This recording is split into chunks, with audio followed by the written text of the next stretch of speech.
નમસ્કાર. દિવસભરના તાજા સમાચારોમાં તમારું સ્વાગત છે. તમારી સાથે હું છું પિનલગીરી ગોસ્વામી. સમાચારો વિસ્તારથી જાણીએ એ પહેલા મહત્વના સમાચારો ઉપર એક નજર. મિત્રો, આજની વિડીયોમાં વાત થશે અદાણીના કારણે લોકોના 5.35 લાખ કરોડ ડૂબી ગયા છે. અમેરિકાએ છેતરપિંડી અને લાંચ લેવાનો આરોપ લગાવ્યા બાદ ગૌતમ અદાણીને અનેક ઝટકાનો સામનો કરવો પડ્યો છે. ગૌતમ અદાણી અને સાગર સામે ધરપકડ વોરંટ જારી થયું છે. આ પછી કેન્યા સરકારે 21,422 કરોડના 2 સોદા પણ રદ કર્યા છે. આ આરોપને લીધે ભારતીય શેર બજારમાં લોકોને 5,35,000 કરોડનું નુકસાન થયું છે, જે દેશના સંરક્ષણ બજેટ જેટલા છે. અદાણીના શેરમાં લગભગ 20% ઘટાડો પણ થયો છે. મિત્રો, અન્ય મહત્વના સમાચારની વાત કરીએ તો ભાવનગરમાં ભીષણ આગ, 50 બાઇક બળીને ખાખ થઈ ગઈ છે. રાત્રે ભાવનગર શહેરમાં આગ બનાવ બન્યો હતો. શહેરના ઘોઘા સર્કલ વિસ્તારમાં આવેલા ઇલેક્ટ્રિક બાઇકના શોરૂમમાં આગ લાગી. શોરૂમ બેઝમેન્ટથી શરૂ થયેલી આગે ધીમે ધીમે આખા કોમ્પ્લેક્સને લપેટમાં લીધું હતું. સૂચના મળતા ફાયર વિભાગની ટીમ ઘટના સ્થળે પહોંચી ગઈ હતી. 3 ફાયરની ગાડીઓ પણ સતત સ્થળ ઉપર હાજર હતી.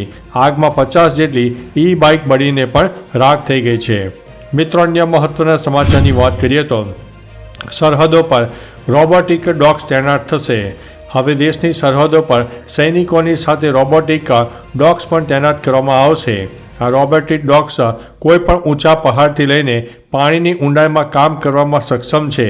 તેને 10 કિલોમીટર દૂર બેસીને પણ ઓપરેટ કરી શકાય છે. 1 કલાકના ચાર્જમાં 10 કલાક સુધી સતત કામ કરી શકે છે. જેસલમેરના પોખરણ ફાયરિંગ રેન્જમાં 14થી 21 નવેમ્બર સુધી રોબોટિક ડોગ્સ અને ભારતીય સેનાના બેટલ એક્સ ડિવિઝને સાથે પ્રેક્ટિસ કરી છે. મિત્રો, અન્ય મહત્વના સમાચારની વાત કરીએ તો કેનેડા 2 ફૂટ પર છે. ભારતને હાથ જોડ્યા. હરદીપસિંહ નિજ્જર કેસમાં કેનેડા સરકાર હવે 2 ફૂટ પર આવી ગઈ છે. ટ્રુડો સરકારે એક નિવેદન જારી કરીને કહ્યું છે કે ખાલિસ્તાની ઉગ્રવાદી હરદીપસિંહ નિજ્જરની હત્યા સહિત કેનેડામાં કોઈપણ પ્રકારની ગુનાહિત પ્રવૃત્તિમાં ભારતના વડાપ્રધાન કે અન્ય ઉચ્ચ અધિકારીઓની ભૂમિકા હોવાના કોઈ પુરાવા મળ્યા નથી.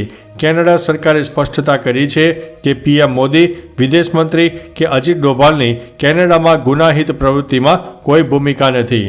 મિત્રો, અન્ય મહત્વના સમાચારની વાત કરીએ તો ઉત્તરાખંડમાં ચીન સરહદ સુધી પહોંચશે ટ્રેન.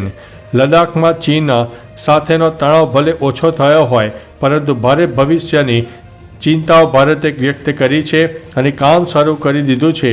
ટૂંક સમયમાં ભારતીય રેલવે ઉત્તરાખંડમાં ચીન સરહદ સુધી ચાલતી જોવા મળશે. ચંપાવત જિલ્લાના ટનકપુરથી બાગેશ્વર વચ્ચે રેલવે ટ્રેક બનાવવામાં આવશે. આ 169 કિલોમીટર લાંબી રેલવે લાઇન માટે સર્વેનું કામ લગભગ પૂર્ણ થઈ ગયું છે.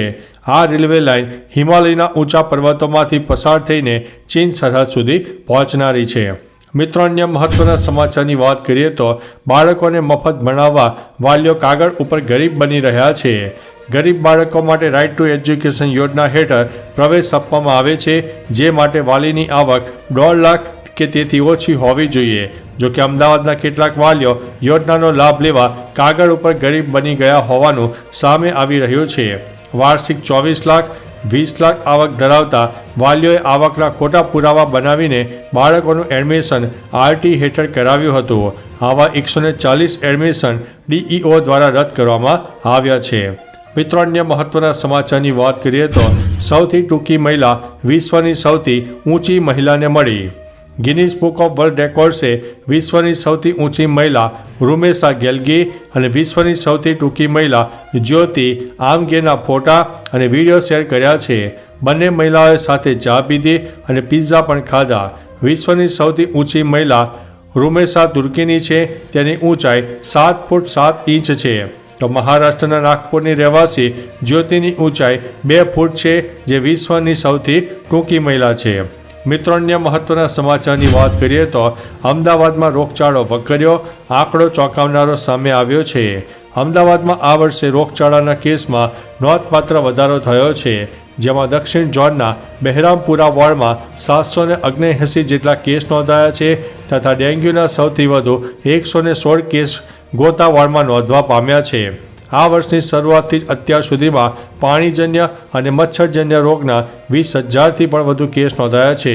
દક્ષિણ ઝોનમાં ઝાડા ઉલટીના સૌથી વધુ 3,152 કેસ પણ નોંધાઈ ગયા છે. મિત્રો, અન્ય મહત્વના સમાચારની વાત કરીએ તો ચિંતન શિબિરમાં AI અને ડેટા એનાલિટિક્સ પર ચર્ચા કરવામાં આવી. રાજ્ય સરકારની સોમનાથ ખાતે આયોજિત ચિંતન શિબિરનો બીજો દિવસ હતો. ચિંતન શિબિરના બીજા દિવસે અલગ અલગ મુદ્દાઓ અને વિષયોને લઈને ચિંતન વ્યક્ત કરવામાં આવ્યું હતું. સરકારી સેવાઓમાં AIના વિષય પર ચિંતન શિબિરના બીજા દિવસે મહત્વની ચર્ચાઓ પણ થવાની હતી. સરકારી સેવાઓના સુધાર માટે AI અને ડેટા એનાલિટિક્સ વિષય ઉપર વિષય નિષ્ણાત વક્તવ્ય પણ આપ્યું હતું. મિત્રો, અન્ય મહત્વના સમાચારની વાત કરીએ તો મોટા એન્કાઉન્ટર, 10 નક્સલીઓને ઠાર મારવામાં આવ્યા છે. છત્તીસગઢના સુકમામાં સુરક્ષા દળોએ 10 નક્સલીઓને ઠાર કર્યા છે. નક્સલવાદીઓ પાસેથી 147, એક આઇન્સાસ 1 અને એક SLR જપ્ત કરાયા છે. શુક્રવાર સવારે લગભગ 9 કલાકે સુકમાના ભંડારપદર ગામ જંગલ વિસ્તારમાં દક્ષિણ બસ્તર DCVના માઓવાદીઓ સાથે અથડામણ થઈ હતી. એન્કાઉન્ટર પછી સર્ચ ઓપરેશન કરાયા બાદ CPI કેડરના 10 નક્સલવાદીઓના મૃતદેહ પણ મળી આવ્યા છે. મિત્રો, અન્ય મહત્વના સમાચારની વાત કરીએ તો ગોતામાં દેશના પ્રથમ લોટસ પાર્કની મંજૂરી મળી ગઈ છે. અમદાવાદીઓ માટે શહેરનું નવું નજરાણું આવી રહ્યું છે. શહેરમાં 80 કરોડના ખર્ચે ભવ્ય લોટસ પાર્ક બનાવવામાં આવી રહ્યો છે. અમદાવાદના ગોતા વિસ્તારમાં 25,000 ચોરસ મીટર વિસ્તારમાં ભવ્ય લોટસ પાર્ક બનવાનો છે. 2 વર્ષમાં આ નવો પાર્ક અમદાવાદીઓને ભેટ કરાશે. ફ્લાવર શોની સફળતા બાદ હવે અમદાવાદને નવી ભેટ મળવા માટે જઈ રહી છે. અમદાવાદમાં એવું ગાર્ડન આકાર પામી રહ્યું છે જેમાં કાયમી અનોખા પ્રકારના ફૂલ છોડ પણ જોવા મળનારા છે. મિત્રો, અન્ય મહત્વના સમાચારની વાત કરીએ તો અદાણીને કેટલી સજા મળી શકે છે. ગૌતમ અદાણી પર અમેરિકામાં ભારતીય અધિકારીઓને લગભગ 2,029 કરોડ રૂપિયા લાંચ આપવાનો આરોપ છે. અદાણી હાલ ભારતમાં છે. અમેરિકી તપાસ એજન્સી તેમના પ્રત્યાર્પણ માટે ભારતને કહી શકે છે. જો અદાણીનું પ્રત્યાર્પણ થાય કે આત્મસમર્પણ કરે તો તેમના વકીલ આરોપોને પડકારી શકે છે. જો અદાણી દોષિત ઠરે તો તેમને લાંચ આપવાના આરોપમાં 5 વર્ષ સુધીની સજા, ફ્રોડ અને ષડયંત્રના આરોપમાં 20 વર્ષ સુધીની પણ સજા થઈ શકે છે અને ભારે દંડ પણ થઈ શકે છે. તો ચાલો મિત્રો, ફરીથી દેશ અને દુનિયાના સુપરફાસ્ટ સમાચાર લઈને મળતા રહીશો.